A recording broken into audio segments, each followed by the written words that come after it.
Ye have heard that it was said by them of old time, Thou shalt not commit adultery. But I say unto you, that whosoever looketh on a woman to lust after her hath committed adultery with her already in his heart. Matthew 5 verses 27 and 28.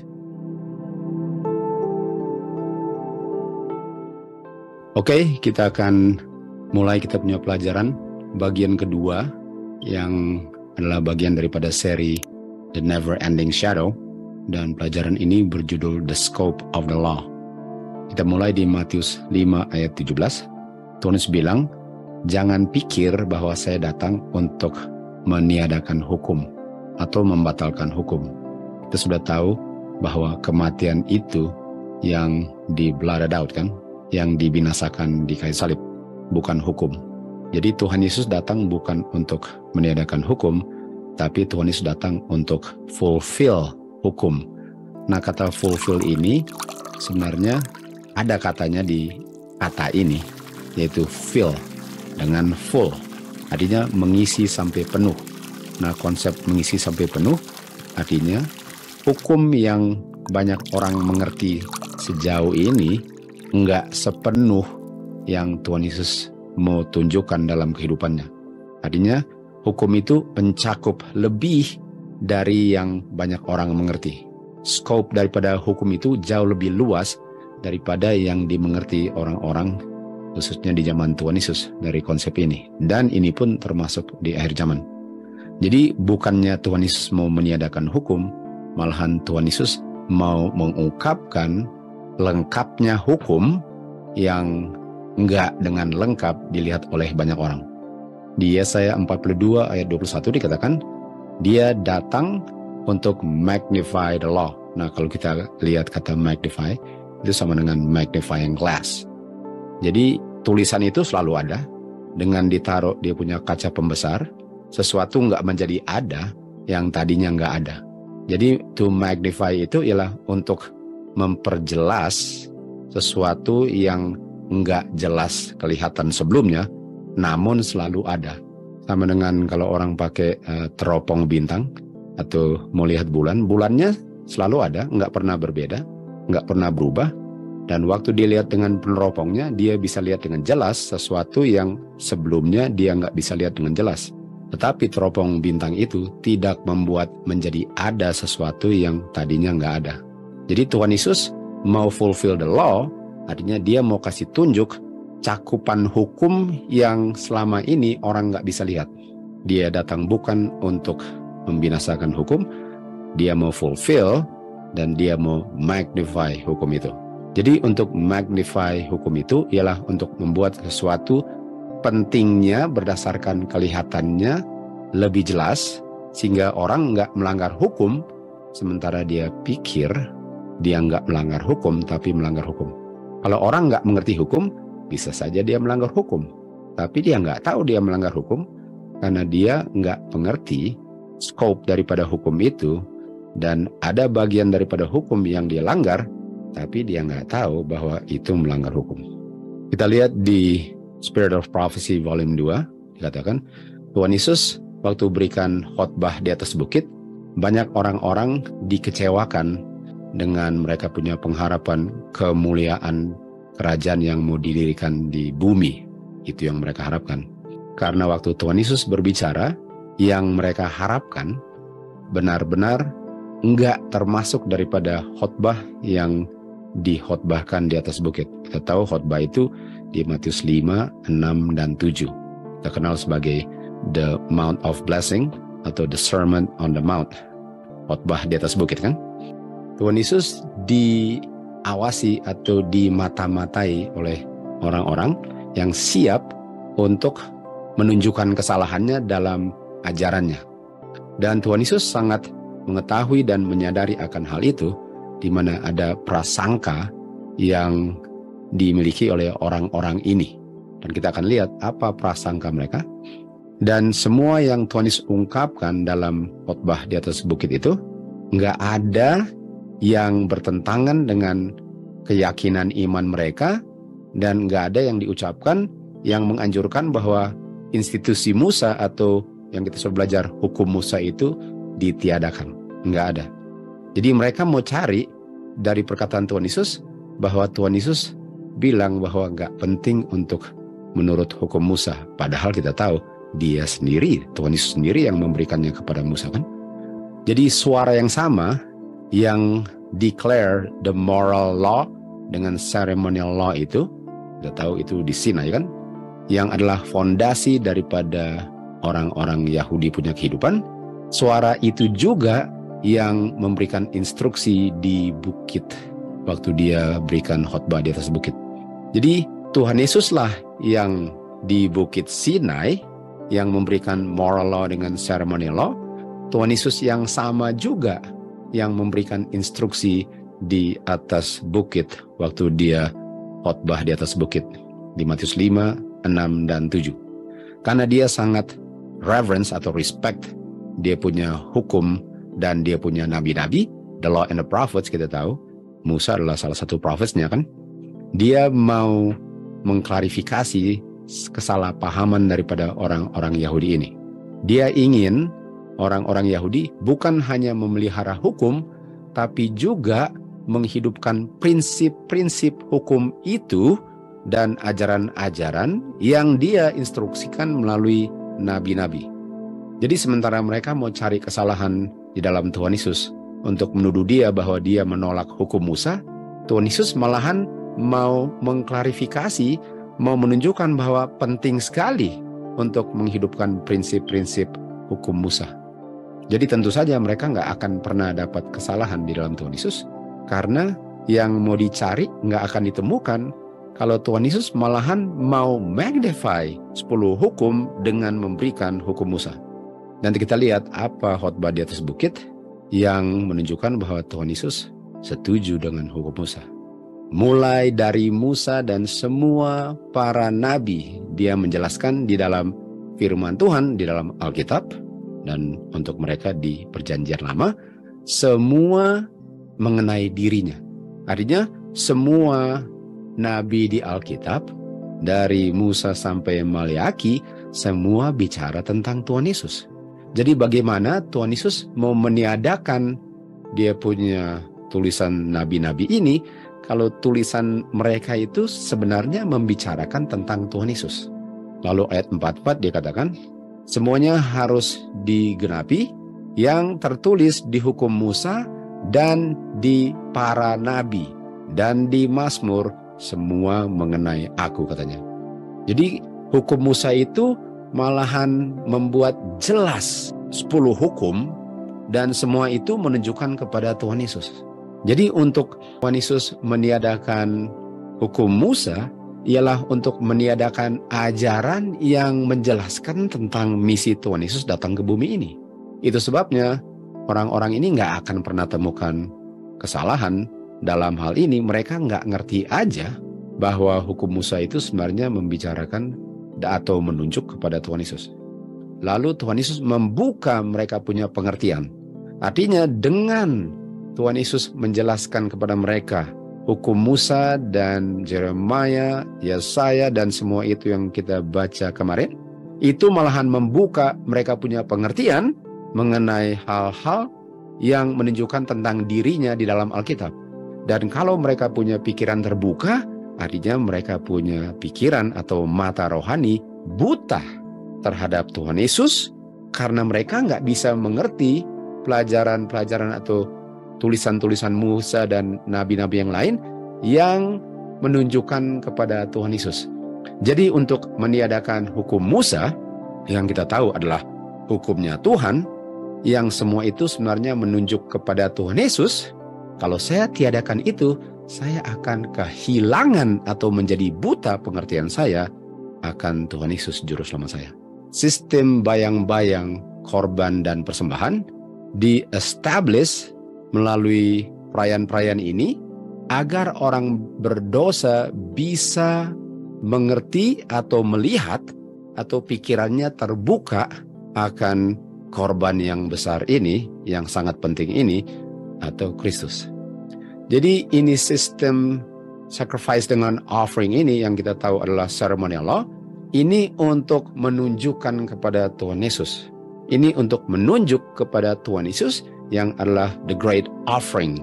Dan kalau saya mengerti dia punya ceremonial law dalam bentuk sacrifices dengan offering, saya akan mengerti Tuhan Yesus punya rencana untuk datang ke dunia ini untuk menyelamatkan manusia dari dosa. Tetapi kalau saya jalankan dia punya ceremonial law tanpa pengertian itu, di mana banyak orang Yahudi menjalankannya itu, sehingga mereka nggak mengenal Tuhan Yesus. Karena mereka nggak mengerti bahwa semua ini untuk menuju kepada Tuhan Yesus, itu sebabnya Tuhan Yesus ditolak mereka dan mereka mensalibkan dia. Lalu di sini dikatakan, orang-orang Yahudi dibutakan pikiran mereka sehingga mereka nggak bisa lihat Tuhan Yesus atau Tuhan Yesus di kayu salib, dan Tuhan Yesus datang ke dunia ini untuk menggenapi tulisan Musa dan all the prophets mengenai dirinya. Dan waktu Tuhan Yesus datang, yang selama ini sudah disimbolkan oleh mereka punya ceremonial law dengan binatang-binatang, mereka nggak bisa lihat bahwa inilah penggenapan daripada sacrifices dengan offering yang selama ini mereka persembahkan. Lalu dikatakan, ceremonial law itu glorious. Nah, kita tahu di Roma 3:23, dosa membuat semua kehilangan kemuliaan Tuhan. Artinya, untuk saya bisa dikembalikan dia punya glory atau image, tentu saja saya harus melihat sesuatu yang glorious. Dan ceremonial law ini glorious kalau saya bisa lihat Tuhan Yesus daripada binatang-binatang yang disembelih dalam upacara sacrifices dan offering mereka. Dan ini sudah dipersiapkan oleh Tuhan Yesus dan Bapanya di Zakaria 6 ayat 13 untuk menolong keselamatan manusia. Dan kita tahu keselamatan manusia ialah untuk catatan dosa atau kutukan itu dipakukan, lalu setelah itu dalam situasi atau di saat dia hidup karena dia nggak perlu mati, dia di situ tidak melanggar hukum lagi. Itulah rencana keselamatan. Dan ceremonial law ini sangat penting dalam rencana keselamatan untuk mencapai hal itu. Dan semua arrangement ini daripada sistem bayang-bayang semua berdasarkan Kristus atau berfondasi Kristus. Lalu di sini kita lihat Adam waktu dia mempersembahkan korban pertama kali, dia melihat Kristus.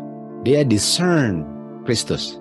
Sementara orang-orang Yahudi, mereka nggak lihat Kristus, tapi Adam lihat Kristus atau Adam bisa lihat kayu salib dalam domba itu. Jadi fungsi daripada ceremonial law adalah untuk melihat Kristus. Untuk melihat kayu salib, kita tahu sebelum kayu salib, belum ada kayu salib yang bisa dilihat. Dan bagaimana bisa lihat kayu salib kalau belum ada kayu salib?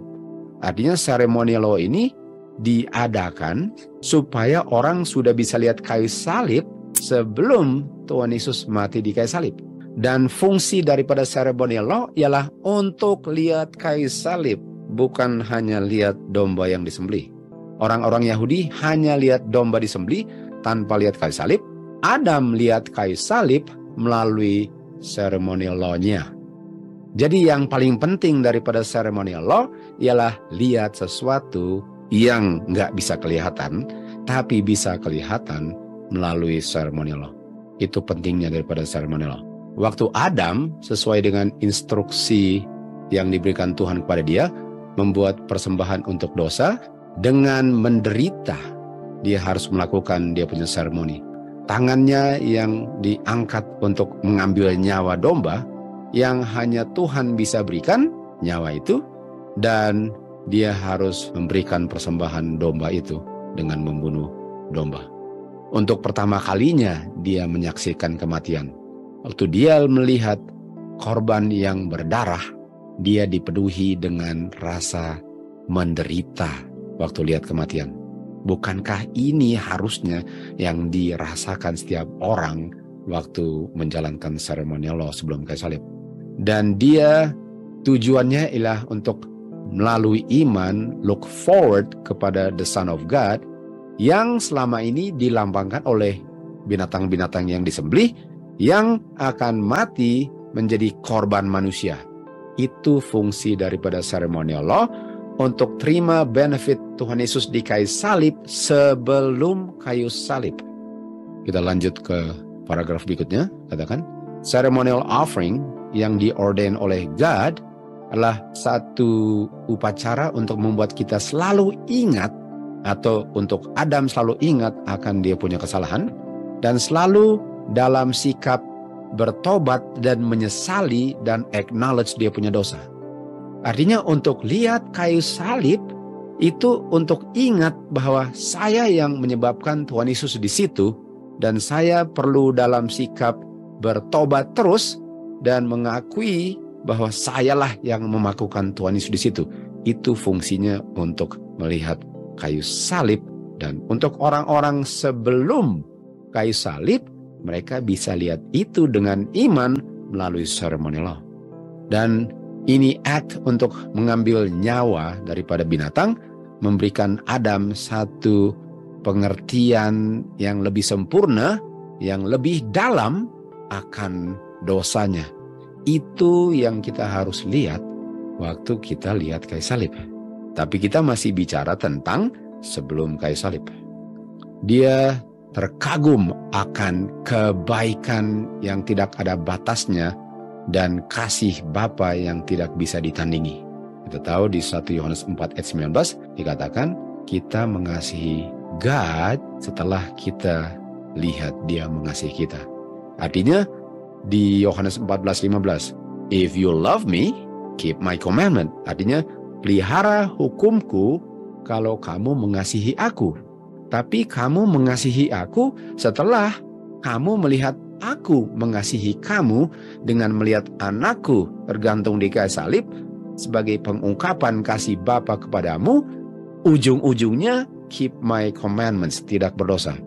Artinya dengan melihat kasih Bapa di kayu salib yang disimbolkan oleh binatang-binatang di ceremonial law ini, orang bisa berhenti berdosa karena Tuhan Yesus sudah mati untuk upah dosanya. Sekali lagi kita bicara tentang sebelum kayu salib. Kita akan bahas tentang setelah kayu salib. Tentu saja semua yang perlu dialami orang waktu lihat kayu salib melalui dia punya ceremonial law, perlu juga menjadi pengalaman orang setelah kayu salib. Karena orang setelah kayu salib mau selamat juga kan, bukan hanya sebelum kayu salib.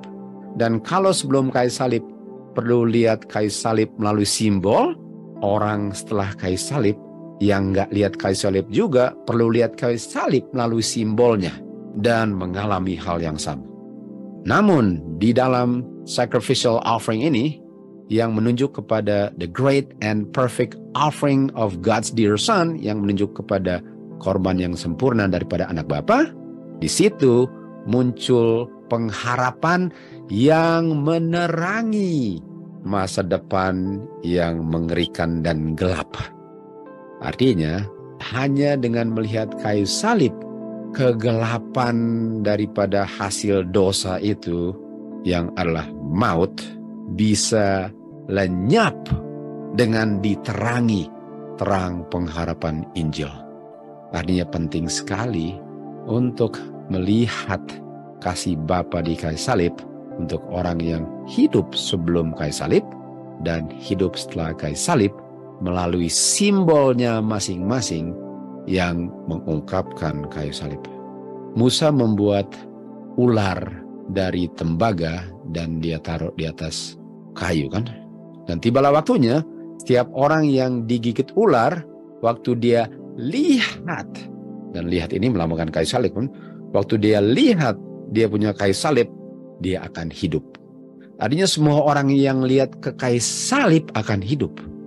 Kehidupan itu hasil melihat kayu salib. Ayat 9, semua yang lihat akan hidup. Artinya kehidupan hasil melihat kebaikan Tuhan dengan memberikan anaknya yang mati di tempat saya, sehingga saya yang melihat itu sesuai dengan rencana Bapa dan anak sebelum ada yang diciptakan, itu akan menolong saya untuk tidak berdosa lagi. Tuhan Yesus yang sama telah memohon daripada kamu untuk berkata, lihat dan hidup. Lihat kayu salib. Nggak usah panjat dia punya tiang, lihat kayu salib. Dan yang saya lihat siapa? I present Christ. Lihat Kristus di kayu salib. lihat dan hidup. Now I bid you in the name of Jesus, look and live. Lihat dan hidup. Artinya untuk orang yang hidup sebelum kayu salib, mereka perlu lihat kayu salib dalam bentuk simbol. Dan kematiannya dibereskan di kayu salib juga melalui simbol. Dan kebaikan Tuhan, kasih Tuhan, kebenaran hukum Tuhan melalui simbol pun bisa dilihat, sehingga saya bisa melihat kayu salib. Karena kita tahu bahwa hukum itu ordained to life. Roma 7 ayat 10. Dan kalau saya melihat sesuatu yang bisa mempengaruhi saya punya karakter untuk tidak berdosa, bukankah saya mau lihat itu? Walaupun untuk orang yang hidup sebelum kayu salib, mereka melihatnya melalui simbol ceremonial law. Di 1 Yohanes 3 ayat 1 dikatakan, lihat what manner of love. Lihat Bapa punya kasih yang dia ungkapkan. Kita tahu di 2 Korintus 3 ayat 18, dengan melihat the glory of God, karakter kita dirubahkan sesuai dengan image-nya God dari glory ke glory, kan? Artinya dengan melihat kasih Bapa yang diungkapkan di kayu salib, itu melihat the glory of God, karena kita tahu glory adalah karakter.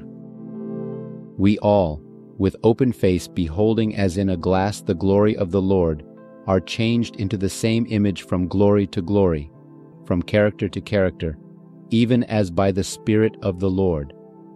The heart is filled with the light that shines in the face of Jesus Christ, and with this light comes spiritual discernment, the knowledge of the glory of God. Signs of the Times, March 26, 1902, paragraph 7. Dengan melihat karakter Bapa yang diungkapkan dengan sempurna di kayu salib, the love of God, the fruit of the Spirit, kita dirubahkan oleh Roh Kudus dari glory ke glory. Untuk orang yang hidup sebelum kayu salib, itu yang mereka harus lihat melalui ceremonial law. Tentu saja setelah kayu salib, kita masih tetap harus lihat yang sama, bedanya bukan melalui sudut pandangan ceremonial law, karena ceremonial law sudah berakhir di kayu salib. 1 Korintus 1 ayat 23 dikatakan di sini, kita mengajarkan Kristus crucified, Kristus disalibkan. Dan Kristus disalibkan itu, atau Christ crucified, is the power of God. Itulah kuasanya God. Kuasa God untuk bikin apa kalau saya lihat kayu salib? Roma 1 ayat 16.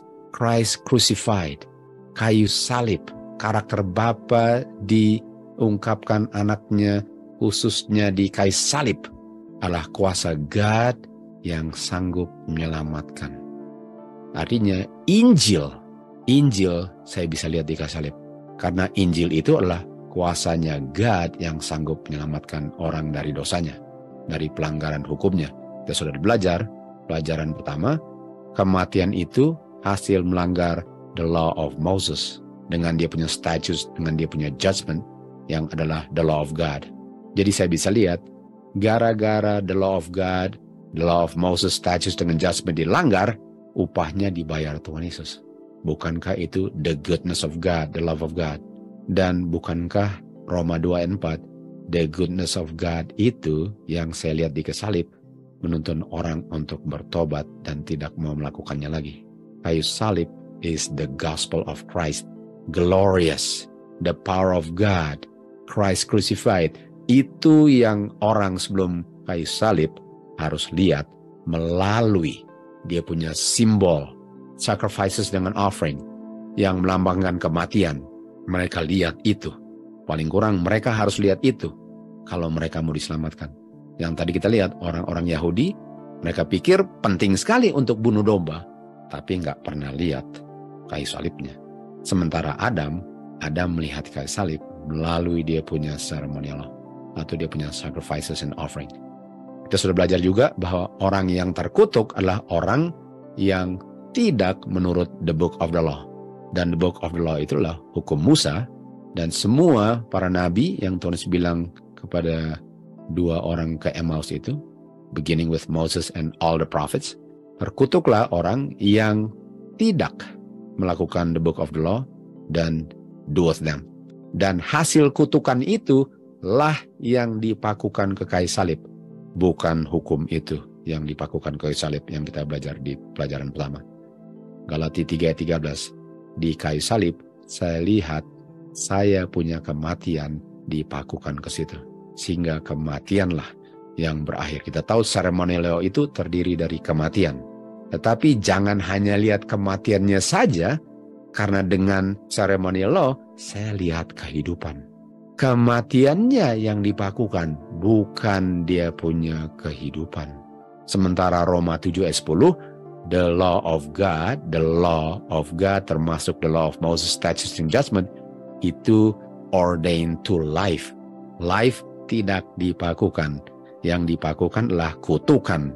Bukan satu kutukan untuk hidup. Kematian itu kutukan. Artinya nggak pernah hukum Tuhan yang di-ordain to life dipakukan ke kayu salib. Jadi melalui ceremonial law yang lambang kematian, saya bisa melihat kehidupan. Aspek kehidupan daripada ceremonial law nggak boleh dipakukan.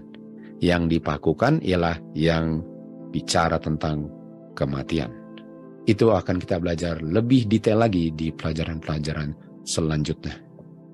Jadi kita tahu bahwa Tuhan Yesus khotbah di atas bukit, dan khotbah di atas bukit itu di Matius 5. Dan Tuhan Yesus mau fulfill dia punya hukum, dia mau magnify dia punya hukum. Jadi dia mau kasih tunjuk the scope of the law. Di ayat 17 dikatakan, jangan kamu pikir saya datang untuk binasakan hukum atau nabi-nabi, saya datang untuk fulfill, mau kasih tunjuk dia punya scope of the law. Ayat 18 dibilang, sampai langit dan bumi lewat, satu jot atau satu tittle, titik pun nggak ada yang akan di-blot out daripada hukum. Lalu ayat 19 dikatakan, barang siapa melanggar salah satu daripada hukum itu dan mengajarkan orang lain nggak apa-apa untuk melanggar atau bilang itu udah nggak berlaku lagi, shall be called the least in the kingdom of heaven. Jadi untuk bilang bahwa oh itu hukum udah nggak berlaku lagi. Nah banyak orang pikir waktu bilang oh hukum ditiadakan lagi, mereka pikir kita ngomong tentang yang 10 hukum di 2 loh batu. Betul, kita ngomong 10 hukum 2 loh batu, tapi itu skop yang terbatas. Itu adalah mangkok yang setengah penuh. Sementara Tuhan Yesus datang untuk kasih tunjuk mangkoknya penuh, di mana dia mau kasih tunjuk apa artinya 10 hukum yang lebih diuraikan dan lebih sempurna pengertiannya yang dia mau kasih tunjuk di ayat-ayat berikut ini. Jadi kalau ada orang yang bilang bahwa oh kita nggak pernah pakukan 10 hukum, itu karena mereka nggak mengerti bahwa 10 hukum itu bukan hanya setengah yang mereka pikir 10 hukum, tapi prinsip-prinsipnya mereka nggak ikut sertakan waktu mereka bilang 10 hukum. Jadi apa scope of the law yang mereka nggak tahu adalah bagian daripada 10 hukum. Di Matius 5:21 Tuhan Yesus bilang, kamu telah mendengar, jangan membunuh. Kita tahu ini 10 hukum kan, jangan kamu membunuh. Lalu Tuhan Yesus uraikan, definisikan, dan ilustrasikan, dan kasih tunjuk dia punya scope daripada apa artinya jangan membunuh. Dia bilang gini, barang siapa marah terhadap saudaranya tanpa alasan, dia sudah membunuh. Artinya untuk bilang jangan membunuh, termasuk marah terhadap saudaranya tanpa alasan. Jadi kalau saya pikir bahwa, oh saya nggak pernah membunuh, di hari penghakiman saya akan kaget bahwa nampaknya selama ini saya membunuh, karena jangan membunuh itu termasuk marah tanpa alasan kepada saudara kamu. Ini Tuhan Yesus selain mendefinisikan, dia kasih tunjuk scope daripada dia punya hukum. Dan berikutnya juga di ayat 27, kamu telah dengar dulu dibilang, jangan berzinah. Orang bilang, oh saya nggak pernah berzinah, saya setia dalam hal itu. Itu 50% yang kamu pikir 10 hukumnya. Sementara Tuhan Yesus mau kasih tunjuk scope daripada 10 hukum, dia mau magnify, dia mau fulfill, dia mau kasih tunjuk apa artinya untuk tidak berzinah, sehingga kamu nggak kedapatan jubah kamu kotor di hari penghakiman, sementara kamu pikir kamu nggak pernah berdosa. Dia bilang di ayat 8, barang siapa melihat seorang wanita dan sudah menginginkannya, sudah bersinah di dalam pikirannya. Jadi 10 hukum ini dia punya prinsip lebar, luas, dalam, tinggi, panjang. Dan banyak orang nggak mengerti ini.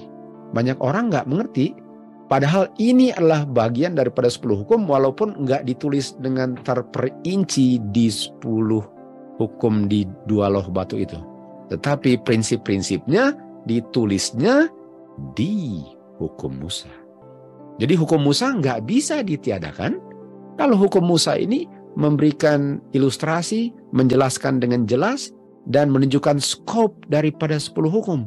Itu sebabnya untuk bilang the law of Moses bukan 10 hukum, artinya untuk melihat wanita dan menginginkannya itu bukan bersinah kalau kamu mau buang the law of Moses.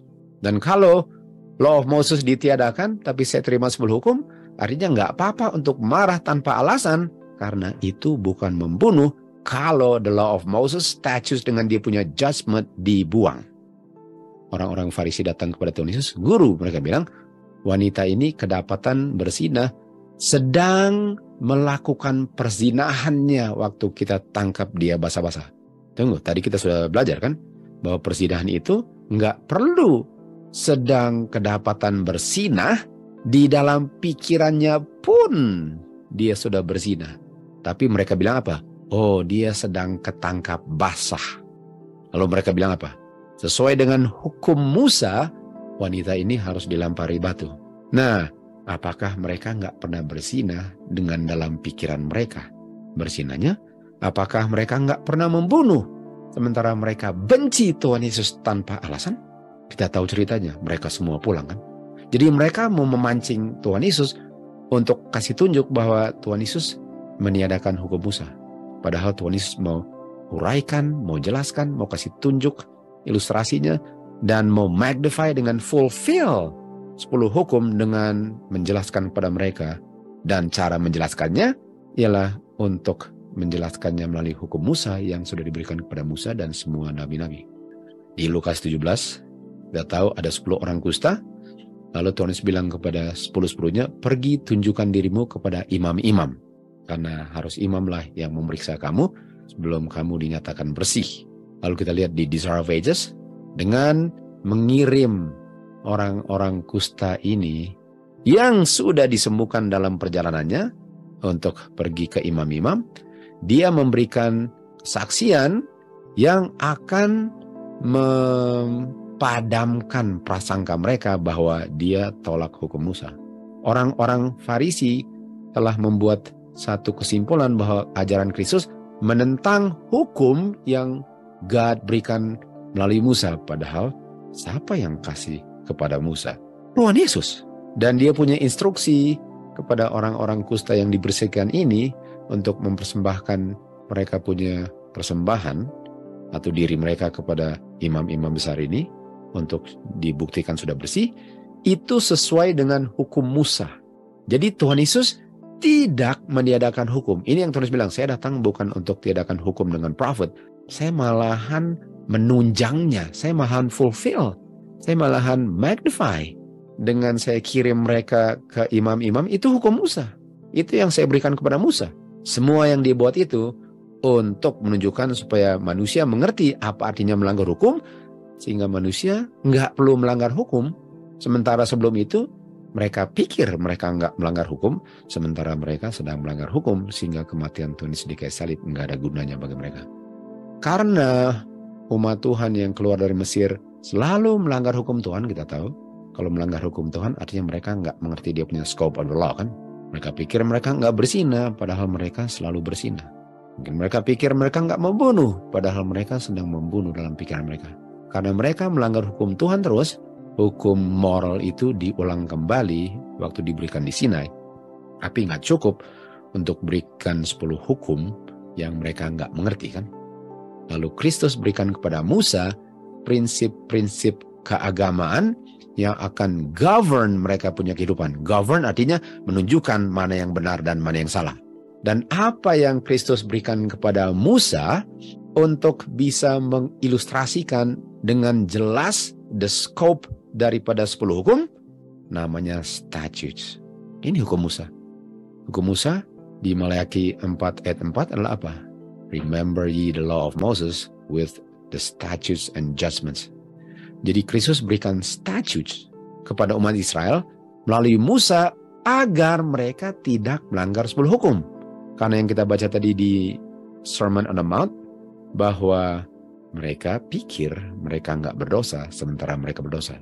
Dan statutes inilah yang akan menunjukkan kepada mereka apa artinya berdosa, sehingga mereka nggak perlu terus-menerus melanggar 10 hukum.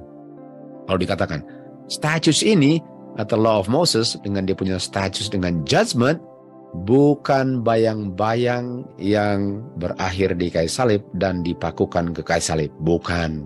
Karena kalau ini statutes dipakukan ke kayu salib, artinya sekarang boleh saya menginginkan istri orang lain dalam otak saya, yang penting saya nggak tidur dengan dia, betul? Salah. Karena itu masih berlaku sekarang. Jadi jangan kita pakukan dia punya statutes dengan judgment. Nanti saya akan kedapatan kotor baju saya di hari penghakiman dengan baju saya yang saya pikir sangat putih. Jadi ini statutes tidak berakhir dan tidak disingkirkan dan tidak dipakukan ke salib. Kita harus tahu yang dipakukan ke salib adalah kematian, dan semua simbol kematian ialah ceremonial law. Artinya statutes dengan judgment law of Moses bukan satu paket dengan ceremonial law. Bukan. Jadi jangan buang ceremonial law dengan semua hukum Musa, statutes dengan judgment-nya. Jangan, hati-hati. Karena ini statutes dengan judgment adalah moral law. Adalah moral law yang lebih jelas dan terperinci daripada 10 hukum. Dengan lebih detail. Jangan pakukan itu. Dan dikatakan, ini statutes ini yang bukan bayang-bayang, dia berlaku bagi manusia di setiap abad selama waktu berjalan. Artinya selama-lamanya prinsip statutes ini berlaku. Karena untuk selama-lamanya nggak boleh bersinah dalam otak walaupun nggak tidur dengan orang lain. Itu berlaku selama-lamanya. Itu setelah kayu salib nggak menjadi boleh. Yang penting nggak kedapatan tidur, salah. Itu nggak pernah bisa dipakukan ke kayu salib. Jadi jangan buang ceremonial law dengan semuanya kalau saya nggak ngerti apa semuanya itu. Dan dia punya statutes ini menjelaskan dan dengan jelas explain hukum moral law itu. Jadi statutes define dan explain the 10 commandments. Bahaya sekali kalau saya nggak ngerti dan main buang saja. Hukum Tuhan adalah pengungkapan dia punya kehendak dan secara tertulis mengungkapkan karakter Bapa dan berlakunya selama-lamanya. Tunggu. Tadi dikatakan bahwa statutes, the law of Moses, statutes dengan judgment, berlaku selama-lamanya. The law of God, endure forever. Nggak ada bedanya.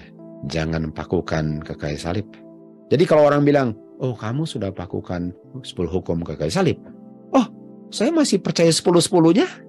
Artinya orang itu nggak mengerti. Waktu dia bilang 10-10-nya, sementara dia buang dia punya statutes dengan judgment yang dia nggak tahu itu adalah 10 hukum. Tidak satu perintah telah ditiadakan. Tidak satu jad atau title telah berubah. Selama-lamanya dia berlaku. Dia berdiri teguh dan nggak pernah akan goyang untuk selama-lamanya. Great Controversy 434 paragraf 1. Kita lihat di Patriarchs and Prophets 3:10, pikiran umat Tuhan yang keluar dari Mesir sudah dibutakan dan sudah sangat merosot moralnya melalui perbudakan dan kekafiran Mesir. Sehingga mereka tidak siap untuk menghargai prinsip-prinsip atau scope daripada 10 hukum yang penuh. Mereka nggak mengerti lagi. Mereka nggak bisa dikasih 10 hukum dan mengerti karena mereka punya perbudakan di Mesir. Jadi kalau kasih 10 hukum pasti akan dilanggar. Dan tuntutan daripada 10 hukum supaya bisa dimengerti dan bisa diterapkan, diberikan additional precept, prinsip-prinsip tambahan yang akan mengilustrasikan supaya bisa diaplikasikan prinsipnya daripada 10 hukum dalam kehidupan mereka dengan mereka mengerti dia punya apa? Judgments. Dan kalau tadi dikatakan apa? Tadi dikatakan bahwa statutes itu menjelaskan 10 hukum. Sekarang dikatakan bahwa judgment itu menjelaskan 10 hukum. Artinya, the law of Moses adalah statutes dengan judgment yang sama-sama tidak bisa dipakukan ke kayu salib karena bukan bayang-bayang, dan sama-sama endure forever sebagaimana the law of God endure forever. Jadi jangan pernah buang the law of Moses atau pakukan ke kayu salib. Karena dengan saya memakukan the law of Moses statutes dengan judgment, saya telah memakukan 10 hukum. Sementara yang dipakukan adalah akibat daripada melanggar 10 hukum, bukan 10 hukumnya. Makanya Tuhan Yesus bilang di Matius 5 ayat 17, saya datang bukan untuk memakukan 10 hukum. Saya datang untuk menjelaskan 10 hukum supaya kamu jangan langgar lagi. Karena saya datang untuk mati akibat melanggar 10 hukum, supaya kamu nggak perlu mati. Dan sekarang dengan kamu mengerti 10 hukum, setelah dijelaskan melalui law of Moses, statutes dengan judgment, selain kamu nggak perlu mati, kamu nggak perlu melanggar 10 hukum lagi. Sekali lagi, umat Tuhan diingatkan akan betapa pentingnya untuk memelihara kekudusan hari Sabat. Nah, kita tahu hari Sabat adalah hukum keempat daripada 10 hukum. Jadi supaya umat Tuhan tidak salah mengerti 10 hukum, khususnya jantung hukum hari Sabat, agar umat Tuhan tidak melanggar hukum keempat, yaitu ingat hari Sabat, kita sudah tahu hukum Musa yang diberikan untuk menjelaskan scope daripada 10 hukum adalah statutes dengan judgment. Statutes dan judgment daripada hukum Musa diberikan supaya umat Tuhan tidak melanggar 10 hukum, khususnya hari Sabat hukum keempat tentu saja. God repeated his holy law upon Sinai, precept by precept, that his people might not be left to dishonor him in disobeying his statutes, and he declares that we shall live in them if we obey them.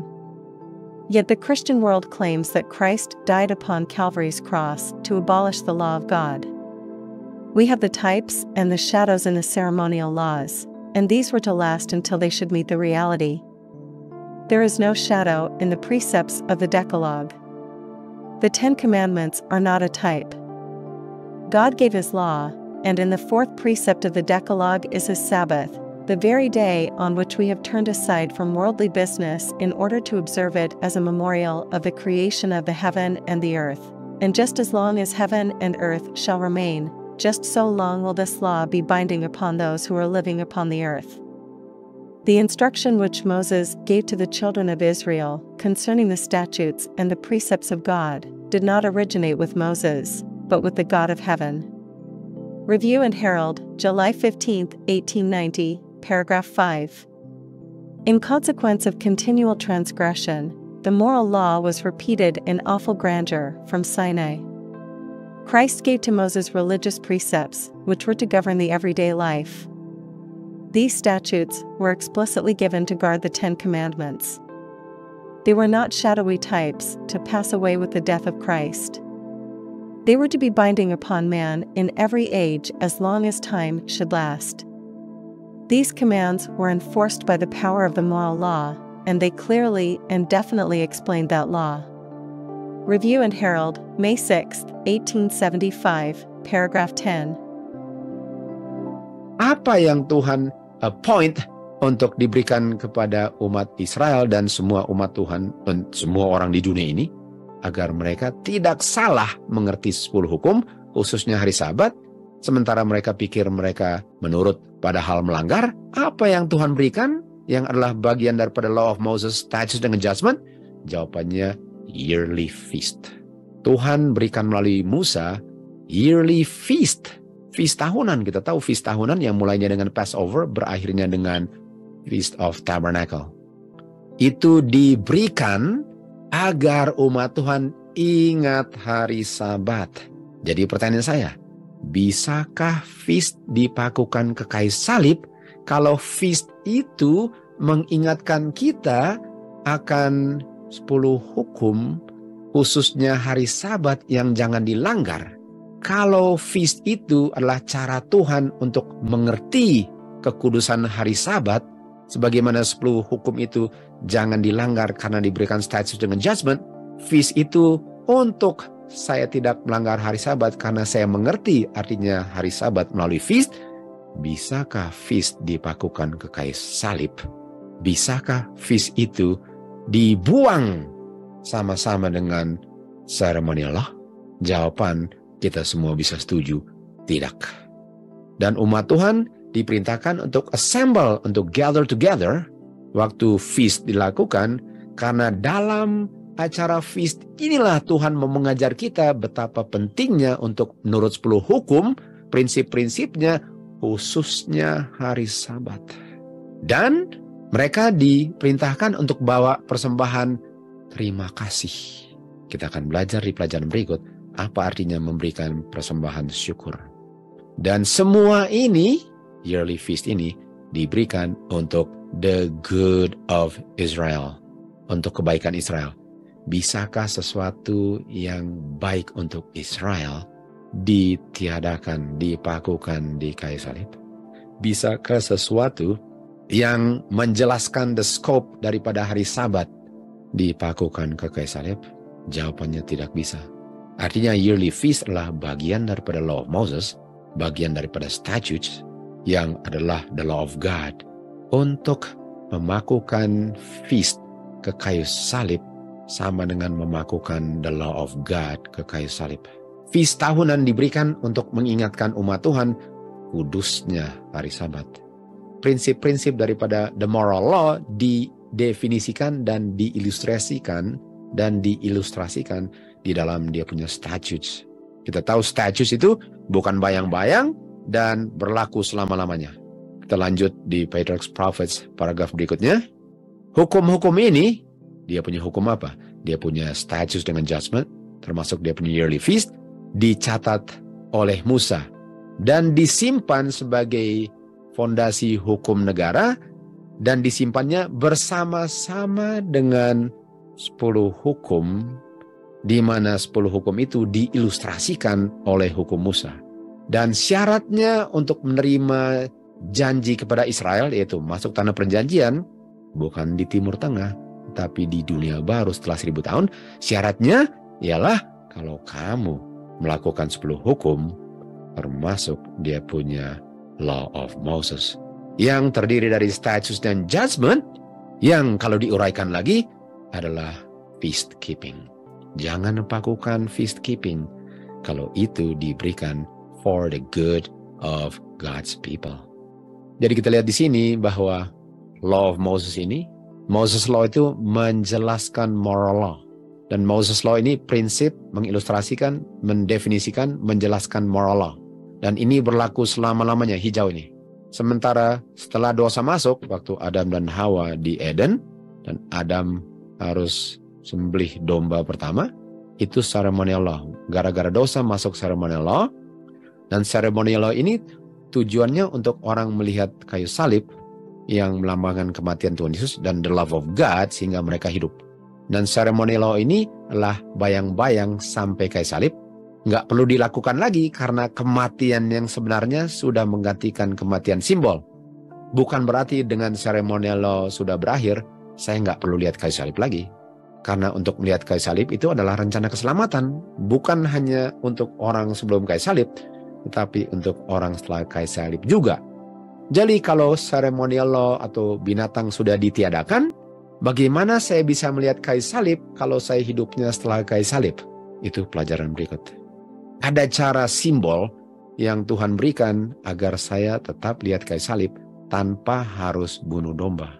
Karena tujuan daripada ceremonial law ialah lihat kayu salib, the goodness of God. Melihat dia punya love, melihat korban yang menggantikan kematian saya, melihat karakter Bapa, melihat the glory of God. Itu yang saya perlu lihat melalui ceremonial law sebelum kayu salib. Apa dan simbol setelah kayu salib melalui simbol itu saya bisa melihat kayu salib, di mana saya nggak perlu mempersembahkan domba lagi. Itu pelajaran berikut. Ada mereka yang tidak mengerti atau tidak bisa melihat rencana keselamatan, tetapi membuat kematian Tuhan Yesus satu argumentasi untuk membuktikan bahwa hukum God sudah dipakukan. Dan kalau kita bilang hukum God, kita tahu pasti mereka ngomong tentang the law of Moses. Orang-orang yang mengajar banyak orang atau mengaku sebagai guru banyak orang membutakan mata orang yang ignorant dengan mensatu padukan ceremonial law dengan moral law, law of Moses. Sehingga waktu ceremonial law dibuang, otomatis dia punya moral law dibuang. Dia punya statutes dengan judgment yang adalah the feast. Otomatis dengan buang feast, saya buang dia punya moral law dengan ceremonial law. Menggunakan ayat-ayat yang bicara tentang ceremonial law untuk membuktikan bahwa moral law telah ditiadakan. Jadi katakan ini sudah berakhir di kayu salib, nggak perlu lagi. Artinya feast sudah dipakukan kayu salib, nggak penting lagi. Karena dia punya ceremonial law sudah mencapai dia punya kayu salib, sehingga feast ini dibuang. Mereka gabung feast dengan dia punya ceremonial law, sehingga dua-duanya dipakukan ke kayu salib. Ini adalah pemutar balikan firman Tuhan. Inilah dua hukum yang berbeda. Yang satu bayang-bayang sampai ke Tuhan Yesus berakhir di kayu salib. Yang satu hukum Jehovah yang kita tahu adalah termasuk hukum Musa, berlaku untuk selama-lamanya. Dan hukum Jehovah termasuk law of Moses, statute dan judgment dengan dia punya yearly feast. Itu berlaku selama-lamanya. Dan banyak orang menggabungkan dua itu dan buang semuanya. Di zaman orang Yahudi, mereka melakukannya itu, tapi tolak Tuhan Yesus. Di akhir zaman, mengaku terima Tuhan Yesus, tapi tolak itu. Review and Herald Mei 6. Kristus memberikan kepada Musa prinsip-prinsip keagamaan yang akan menuntun mereka punya kehidupan setiap hari. Apa yang diberikan kepada Musa? Statutes. Yang dengan jelas diberikan untuk 10 hukum tidak dilanggar. Dan ini bukan bayang-bayang yang perlu dibuang dengan ceremonial law. Dan sebagaimana 10 hukum ini berlaku selama-lamanya, statutes ini binding upon man, berlaku untuk manusia di setiap zaman selama ada waktu dia masih berlaku. Dan waktu akan berjalan untuk selama-lamanya. Jadi prinsipnya daripada statutes, judgment, yang adalah the moral law punya prinsip semua, berlaku selama-lamanya. Ceremonial law yang melambangkan kematian itu yang berakhir di kayu salib. Bukan law of Moses, statute, judgment dengan dia punya feast yang berakhir di kayu salib. Ceremonial system yang terdiri dari simbol yang menunjuk kepada Kristus dan menunjuk kepada dia punya korban dan dia punya keimamatan. Artinya ceremonial law ini adalah simbol yang tunjuk kepada Kristus, tunjuk kepada korbannya, dan tunjuk kepada dia punya priesthood. Lalu dikatakan, ini ritual law ini dengan dia punya korban-korban dengan ordinances, dilaksanakan oleh orang Yahudi sampai lambangnya bertemu dengan kenyataannya pada kematian Tuhan Yesus. Dan setelah all the sacrificial offering sudah berakhir, itu berakhirnya waktu Tuhan Yesus mati di kayu salib. Hukum ini, hukumnya mana? Hukum ceremonial law. Hukum ceremonial law lah yang berakhir dan ditiadakan di kayu salib dan dipakukan ke kayu salib. Bukan dia punya statutes yang menjelaskan 10 hukum. Bukan dia punya 10 hukum yang dijelaskan oleh statutes. Karena itu tidak dipakukan ke kayu salib. Yang dipakukan ke kayu salib adalah dia punya ceremonial law. Karena itu semua lambang kematian. Ada orang-orang yang tidak mengerti rencana keselamatan. Mereka buang ceremonial law tanpa sadar mereka buang moral law. Dengan mereka buang ceremonial law, mereka juga buang the statutes. Dia punya feast yang padahal itu bukan bayang-bayang. Dengan mereka melakukan itu, bagaimana mereka bisa menurut 10 hukum kalau prinsip-prinsip 10 hukum yang menjelaskan 10 hukum agar tidak melanggar 10 hukum sudah dipakukan ke kayu salib. Hukum Musa, statutes dengan judgment, mendefinisikan, mengilustrasikan, menunjukkan the scope daripada moral law. Statutes dengan judgment daripada hukumnya Musa berlaku selama-lamanya. The law of Moses, statutes dengan judgment adalah bagian daripada hukum moral yang diucapkan di Sinai. Ceremonial law, death dengan dia punya kutukan, lah yang dipakukan ke kayu salib. Jadi di pelajaran berikut kita akan lihat betapa pentingnya untuk melihat kayu salib untuk keselamatan manusia. Christ crucified is the power of God. Christ crucified is the gospel. The gospel sudah dilihat oleh Adam dan akan dilihat orang terakhir sebelum Daniel 21. Karena semua melihat kayu salib. Bedanya, lihat ke depan, kayu salib, lihat ke belakang, kayu salib. Sebelum kayu salib, lihatnya melalui ceremonial law. Setelah kayu salib, melihat melalui simbol yang menggantikan ceremonial law.